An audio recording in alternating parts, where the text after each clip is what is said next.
Naomba unisikilize. Nikusikilize nini la moyo? Kwa muda wote huu nilikupenda, nilikupigania, hata watu walipokuona ufai, ila kwangu nilikuona unafaa.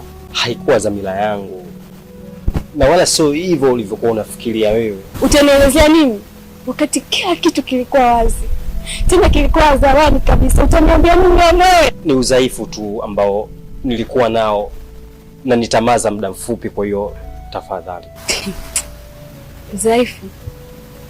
Kwa hiyo sasa usaliti ni udhaifu unakuja kama mafua, si ndio? Nilikuamini la mwewe, nilikuamini kuliko ninavyoamini familia yangu, nilikuweka juu ya kila kitu. Kwa hiyo la mwewe, hii ndo zawadi uliamua kunipa, si ndio? Hapana, sio hivyo baby. Basi mimi naomba twende hata kwa washauri, wakatushauri tuweze kulimaliza hili. Mshauri gani anaweza kushauri mwewe katika vipande vipande? Siwezi tena kukaa ukanifanya mjinga. Mimi naomba unisamehe.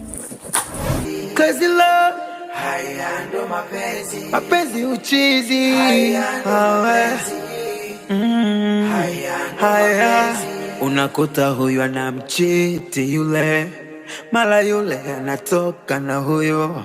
Haya mapenzi sije kafa bule, maumivu ya moyo hadi nakosa uhuru.